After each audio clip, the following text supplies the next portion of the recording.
Tony Kinnett. Tony Kinnett. Tony Kinnett. Tony Kinnett. Tony Kinnett. Tony Kinnett. Tony Kinnett. Host of the Tony Kinnett Cast. Let's get down to business. You're listening to the Tony Kinnett Cast on 93 WYPC. WCYTV. Here on the Daily 60.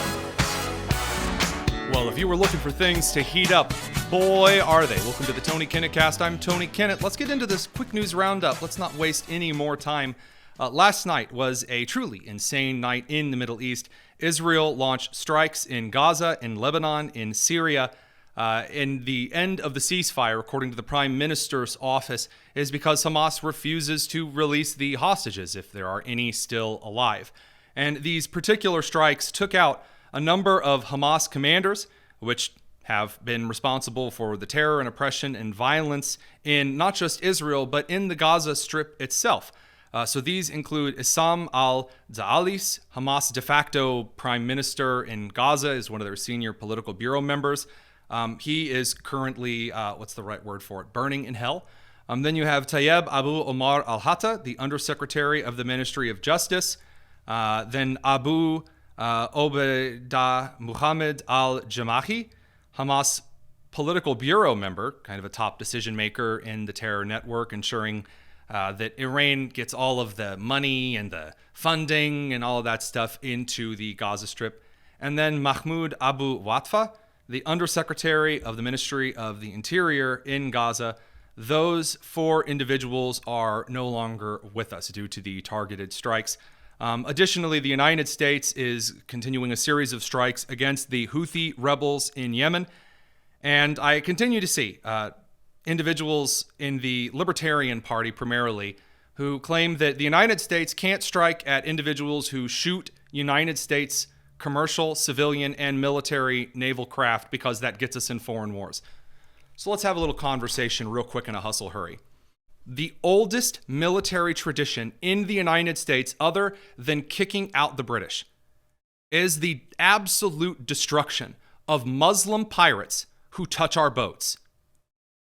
That is one of the oldest traditions. There is nothing at all wrong with ensuring anyone who touches anything of the property of the United States, whether it be at home or abroad, will pay the price.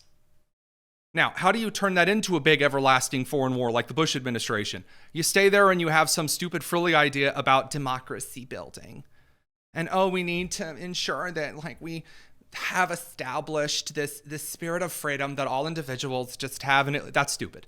That costs a lot of money and gets a lot of people killed on your side of the conflict. The correct way to deal with things is the way that the Trump administration and the Ronald Reagan administration dealt with things.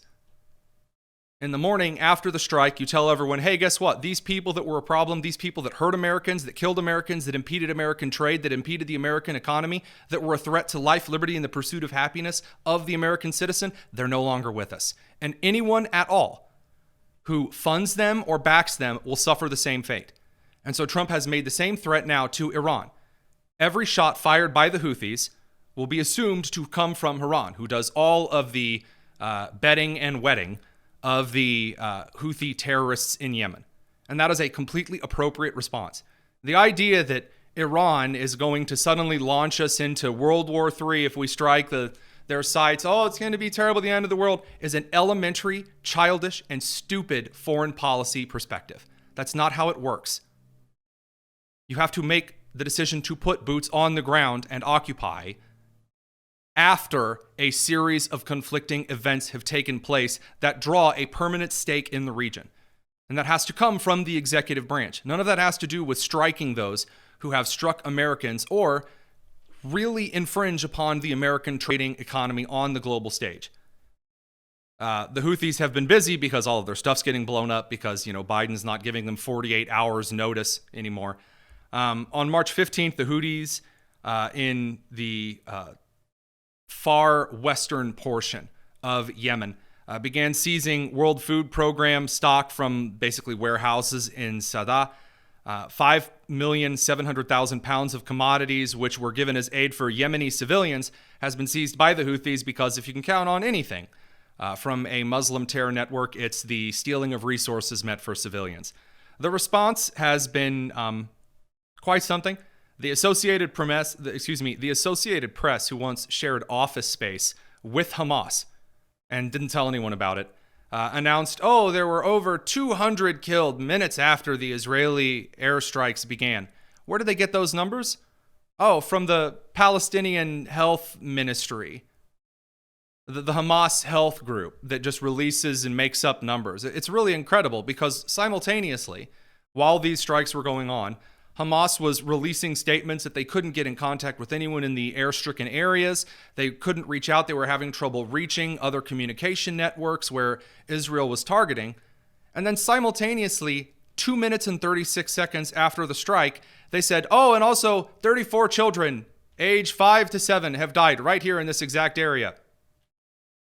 As though anyone believes that, considering that they have had to walk back every single statistic they've given on the instant casualties since the Israeli-Hamas war began. Now, the media is not only starting on the stupid nature regarding the Israeli-Gaza cessation of the ceasefire. The Trump v. federal judge fight is getting heated up after Trump announced that, we're going to get rid of individuals who aren't citizens of the United States that are foreign gang and cartel members. That makes a lot of sense. So what did the media do? Well, CBS News got in front of the country and said, this is just like the deportation of Irish people. On this St. Patrick's Day, as millions of Americans celebrate their Irish heritage, recent events remind us that the Irish were among the first immigrants to be targeted in deportation crackdowns. In the mid-1800s, New York and Massachusetts enforced policies to have Irish immigrants rounded up and deported. The American Civil Liberties Union didn't exist then, but if it had, it may have taken the legal position it is taking now, suing the Trump administration to stop what it considers to be the illegal deportation over the weekend of more than 200 migrants to El Salvador. You know what the Irish immigrants to the United States who came through Ellis Island didn't do? That's right. They didn't brutally rape and murder a bunch of women and children like the Venezuelan Tren de Aragua members and the Mexican Sinaloa cartel and MS-13 gang members have done consistently. So, I can't understand why people despise the legacy media. Then we get to a very special individual, Judge James Boasberg, an Obama-appointed federal judge in Washington, D.C., who tried to freeze the Trump administration's removal of these gang members to El Salvador. And the Trump Department of Justice responded in a hearing to this particular judge by saying, you don't have any authority to order the president of the United States not to carry out his constitutional duties of maintaining national security. This isn't anyone telling you, no, we're not going to comply with your orders. It's just, there's nothing in the Constitution that says a federal judge can just snap his fingers and do whatever he wants. There is a separation of powers in this country. And yes, there are checks and balances, absolutely, but the judicial cannot run the executive any more than the judicial can order troop movements or Congress can rule on cases that aren't impeachments and removals. Those are separate offices, but that doesn't matter. Trump then, and I would say rather appropriately, called for this judge to be impeached because he is acting outside of his constitutional authority. And then Chief Justice Roberts from the Supreme Court weighed in and said, quote, for more than 2 centuries, it has been established that impeachment is not an appropriate response to a disagreement concerning a judicial decision. The normal appellate review process exists for that purpose, which doesn't make any sense at all because the judge in this case, Boasberg, has not made a judicial decision. So what it appears we have is Chief Justice Roberts, who didn't even read the case, is just watching media coverage and just issuing statements, which is a little curious. I don't exactly remember Chief Justice Roberts of the Supreme Court issuing statements when Democrats were threatening to pack the Supreme Court or kill the filibuster, or my personal favorite, sending people to protest outside the homes of Supreme Court justices. That might be some time that you maybe issue a statement regarding the justice process in the United States. Separation of powers is an important thing. And I think that John Daniel Davidson, he's a senior editor at The Federalist, has the correct take here. He says, Chief Justice Roberts says that impeachment is not an appropriate response regarding this judicial decision, but Trump isn't disagreeing with the judicial decision. There's been no decision. He's objecting to Boasberg's obvious abuse of power, which indeed warrants impeachment. But now that Roberts has inappropriately stepped into this, he's opened himself up to arguments that he should be impeached. The federal judiciary is out of control, and by refusing to rein in Boasberg, SCOTUS is provoking a constitutional crisis. It won't be long before the Trump administration finds itself in the position of having to disregard these lawless edicts coming from the lower courts and push back on the erroneous notion of judicial supremacy, which we have accepted for too long in this country. 100% correct. For all of the individuals that are claiming that this is some violation of norms and that really there needs to be more institutional trust, and we need to restore this balance to the Supreme Court and to the federal courts, and everyone needs to play nice again. When you make stupid decisions like this, you spit in the faces of those you're preaching norms to. Spare us. You don't get to simultaneously chuck the Molotov cocktail into the building and say, I really don't think these buildings should be on fire. It turns out that when you lie down with dogs, you wake up with fleas, and it's kind of itchy. Speaking of itchy situations, President Trump and Russian President for life, Vladimir Putin, spoke today. Trump, of course, went into the conversation wanting a kind of sweeping ceasefire and started haggling with the Russian president. There's a lot of various sources on what was discussed in the call. But what Putin did agree to was a 30-day cessation of firing on infrastructure and energy sites in Ukraine. Ukraine, doing the same. That's not a ceasefire. It's a step in the right direction. Putin also wants a series of things regarding the ceasefire itself, some concessions and conversations about Black Sea shipping and this, that, and the other. It's unclear as of yet what we're going to see in the ending of this particular conflict. One thing that I have noticed and has been a bit of an ulcer point for me is how everyone, everywhere, seems to be critical of any option in this particular negotiation situation. It's a difficult place to be in. It is between a rock and a hard place. And I'm going to argue for just a second here that all of the individuals proposing that Trump should have done this, that, or the other have not exactly proposed a solution that would get Ukraine its land back that Russia took, would get Ukraine back Kursk and its counterattack, or would stymie the Russian military machine. I'm still waiting for that particular series of solutions to be proposed. Up next, we're going to talk to Gabriella Hoffman because the Trump administration has been unleashing American energy. Scott Zeldin, the EPA, are about to kick the energy production in this country into hyperdrive with no holds, nothing barred. It's going to be something else. And then after that, Stephen Kent is stopping by. We're going to talk a little bit about some March Madness and Disney. It's the Tony Kinnett Cast here on the Daily Signal.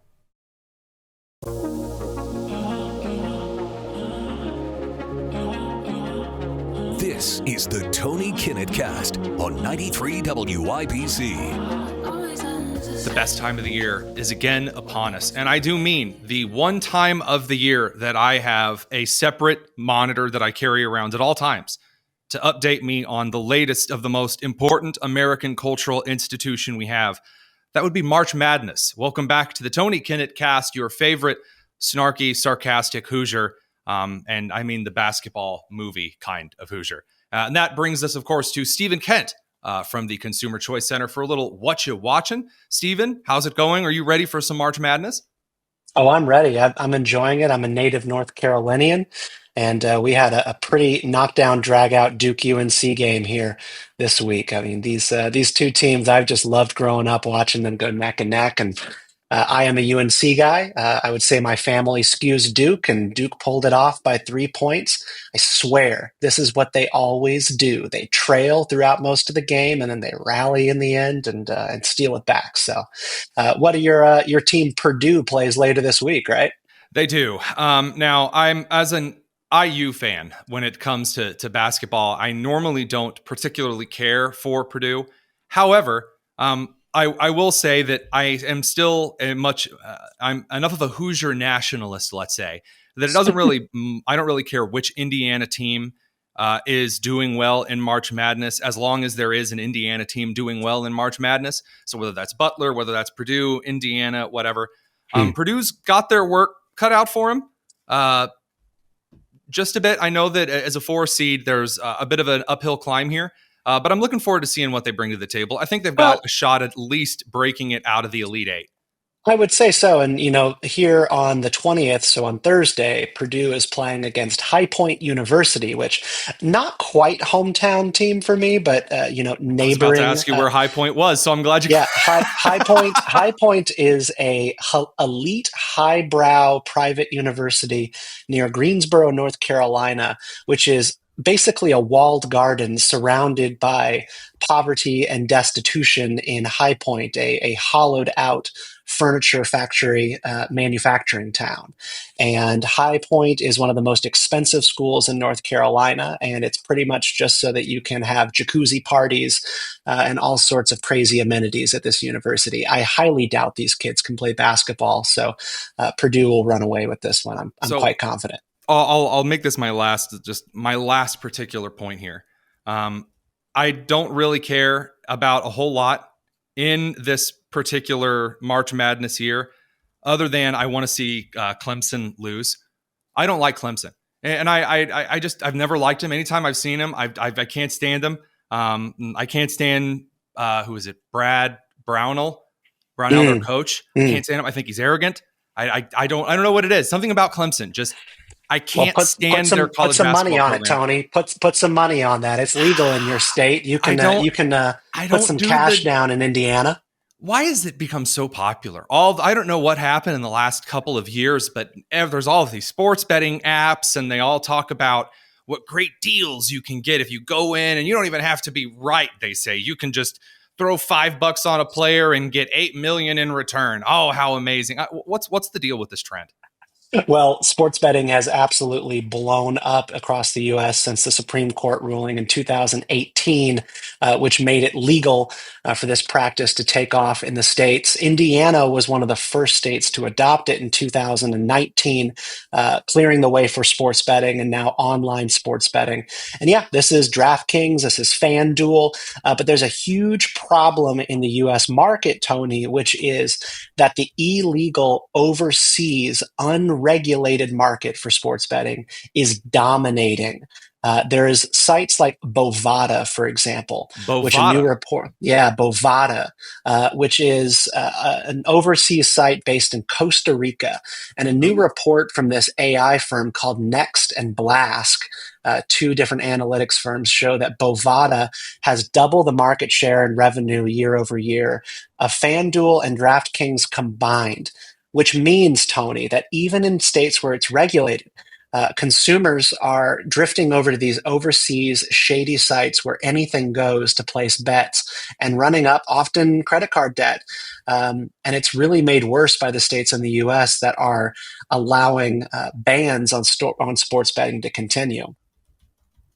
All of the names of these companies are so ridiculously hard to keep up with. But if the gambling market is getting that huge, the only other question that I have is if you're in the United States and you're participating in one of these overseas markets, or not markets, overseas hubs for, illegal gambling or legal gambling somewhere else, how are you getting access to those funds without that getting flagged? I mean, if you make it big on, oh man, I've already forgotten the name, Bovado, Spravato, Bob Tomato. Bovada. All right. How are you getting that money back here without, maybe this is just my ignorance, how is that being transferred back into your accounts?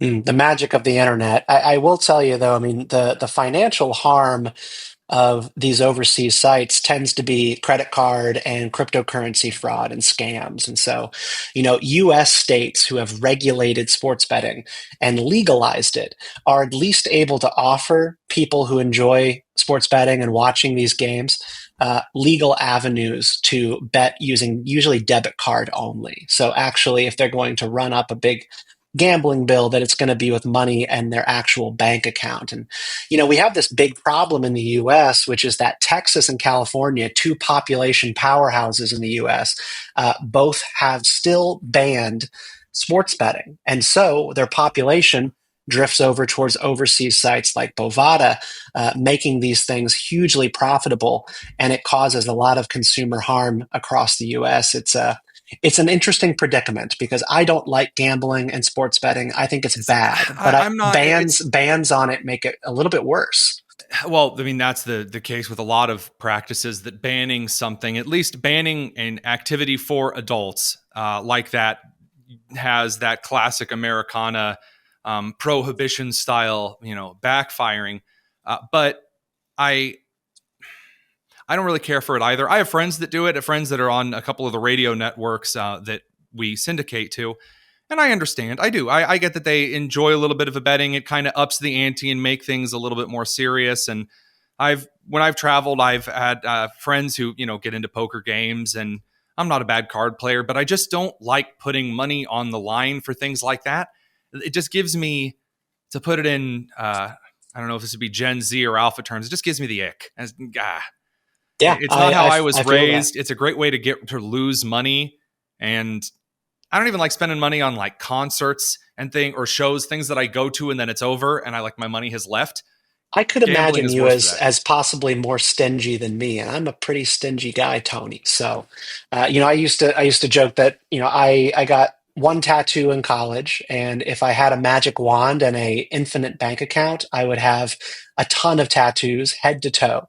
But I just don't like spending my money on that kind of stuff when I actually have it. And gambling and sports betting is certainly in that category. Sounds kind of fun, but when you have limited funds, that is not my idea of a good time.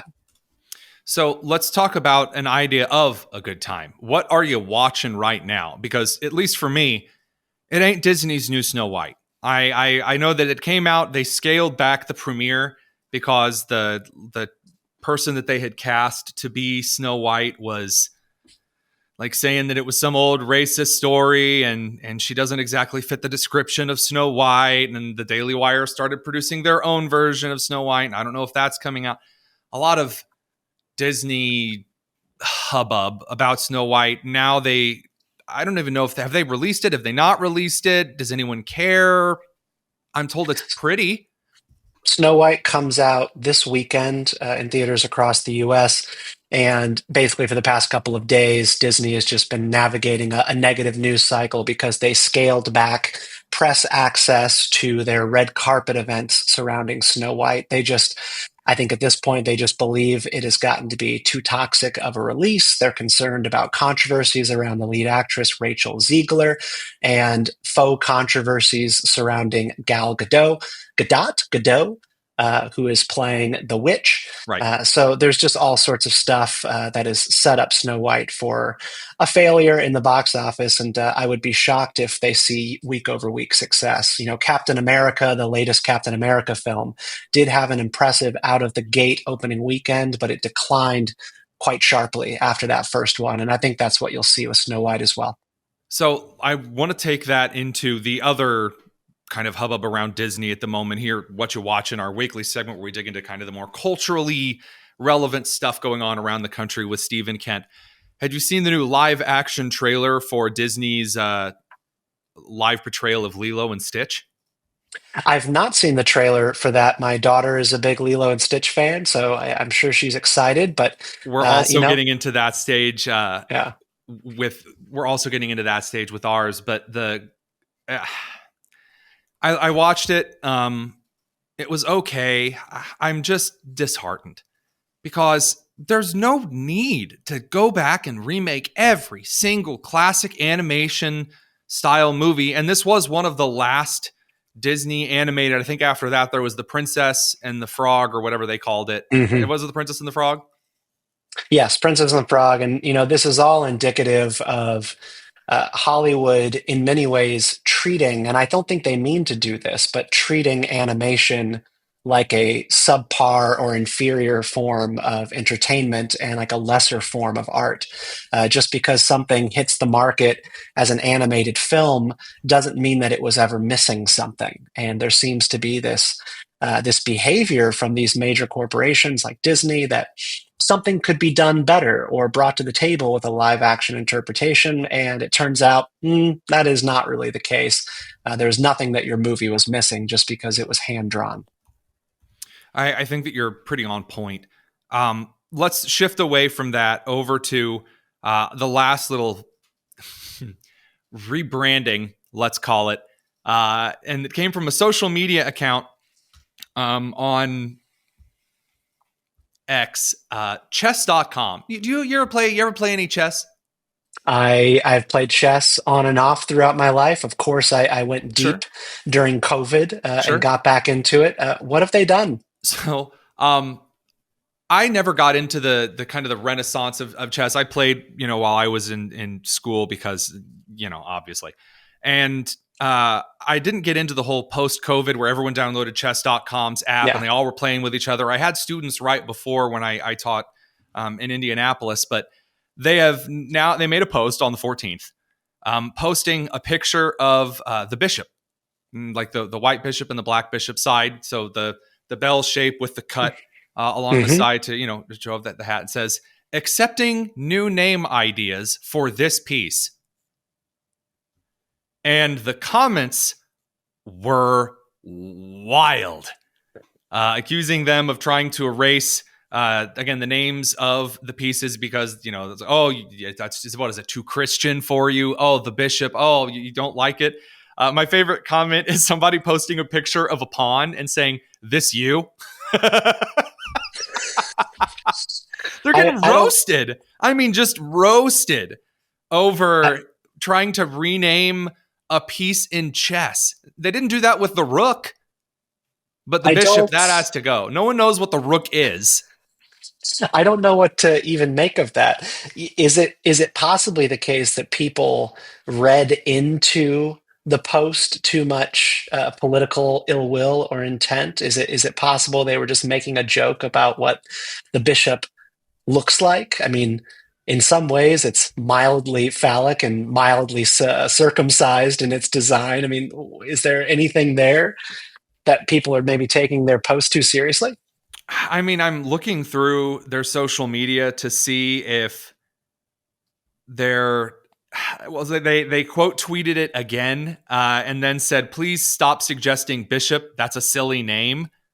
And I mean, again, if you're just trying to have fun on social media, I get it, but it just came across as like out of nowhere and cringy at a time when there are a lot of people that are trying to erase any aspect of like Christian imagery from society. I don't know whether or not it was meant as just, kind of a chill joke, like the Denny's social media posts. I get it. We all have fun out there on the socials. I run a satire account, for goodness sake. But the roasting of them in the comments was one of the most entertaining things I have ever seen. I didn't realize there were so many chess-related insults that one could come up with. So it's absolutely stellar. There's an easier way to tell us.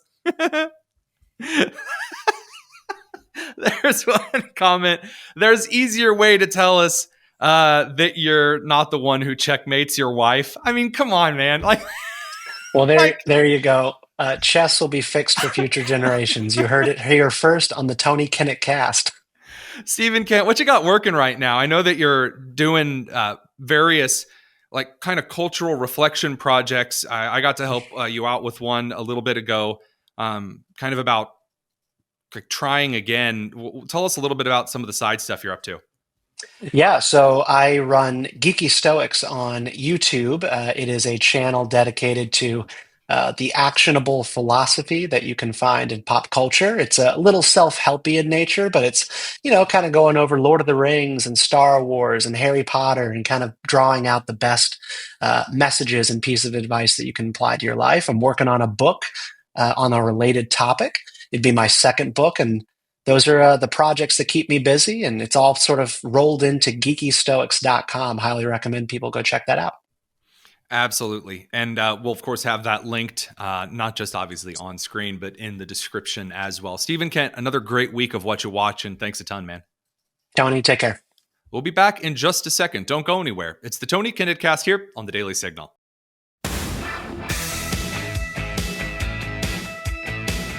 It's the Tony Kennett Cast on 93 WIBC. Welcome back to the Tony Kennett Cast. Would you believe there's even more news to get through? I'm sure you would.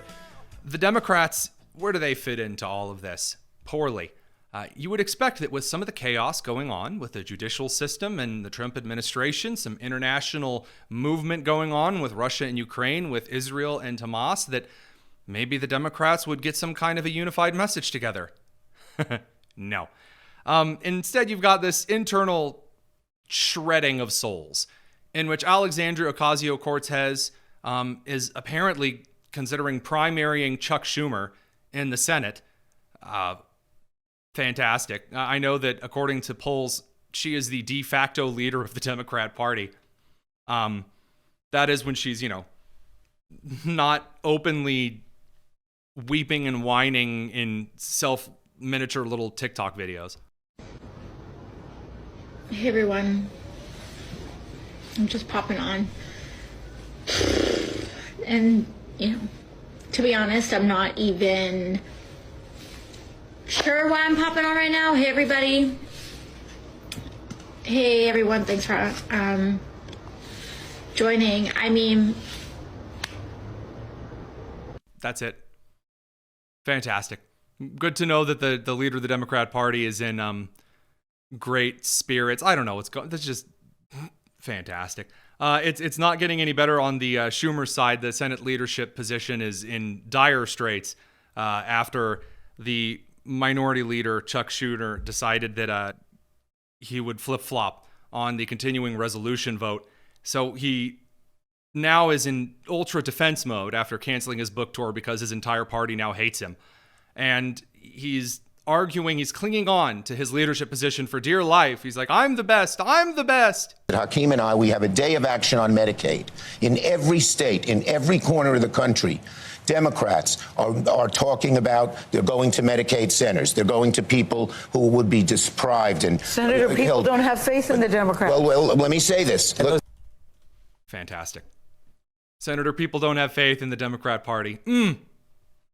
It's falling apart, and it's his own fault. The Democrats, when they are not unified, are way less effective than the Republicans have ever been. And that's one dysfunctional party on the congressional side of things. So what did Chuck Schumer do to kind of make up for that awkward moment? He went on The View. And you know what their attitude is? I made my money all by myself. How dare your government take my money from me? I don't want to pay taxes. Or I built my company with my bare hands. How dare your government tell me how I should treat my customers, the land and water that I own, or my employees? They hate government. Government's a barrier to people, a barrier to stop them from doing things. They want to destroy it. We are not letting them do it, and we're united. Okay, good. Schumer starts to talk, and they're like, oh, crap, he's saying that the things that people universally agree with, these people think that they make their own money, they work and they build. They think they don't need the government to dictate everything in their lives. Well, they do. And they bring in the music, and Whoopi's like, stop. We're going to lose every elect. Stop it. Stop. And Schumer's like, we will win. Oh, no. Oh, it's just fantastic and awkward and terrible. I love every second of it. Then, of course, you've got the rest of the Democrats in the country, and I mean that in the ideological sense. The hyper-progressive wing, what are they up to at the moment? Oh, they're burning down Teslas and actual terrorist acts, setting things on fire because they're really angry that Elon Musk is exposing governmental fraud, waste, and abuse. So you've got the socialist, Marxist, terrorist wing of the party. Way to go, Dems. Just fantastic stuff. And then you've got the rest of the Democrats who are completely cut off. Awful. So, what do? Well, you get out and say even dumber things on media about why your party is failing. Look, this is a policy versus politics problem, right? Biden world, very good on policy, grew the economy, very bad on politics, right? Unable to communicate with voters. We're seeing this sort of hangover from that a little bit. Molly Jong-Fast, who is one of the dumbest people in the political commentary space, that, Democrat ideas are just super duper popular, guys. Everyone loves them. They're just really bad at messaging. Nothing says good messaging like burning down a Tesla and yelling at Americans that everything that they have made is because of the government, and you're a thief and a crook if you don't give that money to the government.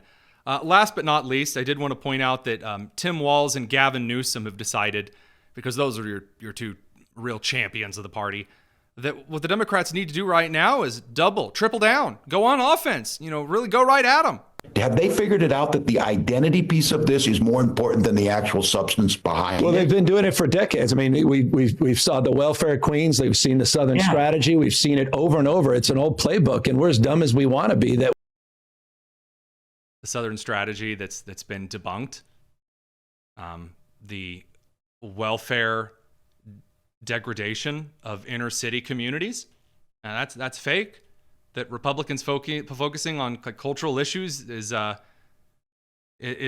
a ploy. It's not actually something that people care about. It's a bold strategy. we allow them to do this with CRT and ESG and DEI and every three-letter word. And then they demonize people. Yeah, demonize, and they weapon. Demonize who, Tim? Demonize who? The guy that just said that you don't actually make anything of yourself and therefore give all of your money to the government? The drag queen that was in lingerie that had a kid on his lap? The equity hire who literally was giving individuals of a certain color the answers to a FAA control tower test? What do you mean demonize people? Which people, Tim? Which Venezuelan gang members? Grievance, they other people, they talk down to people, past people, they humiliate people, they weaponize difficult issues. I want to make this clear. Jasmine Crockett humiliates herself. I don't have to do that. When the barista with her multiple colors of hair screams about pronouns, that's self-humiliation right there. It's also great entertainment. But the bottom line is, and I think it goes back to what we began with, is, and I applaud you for this, is we cannot continue to be on the defense reacting to this. We've got to go on the offense. Yep. Great work, Democrats. That's the move. Yes. Double down. Go on offense. Yeah. That's the move. I'm sure that heading into the midterms, that'll be a big success. Thanks for tuning into the show tonight. We'll be back tomorrow. Same great time, same great place. This is the Tony Kinnett Cast here on the Daily Signal, nationally syndicated and first on 93 WIBC. Take care.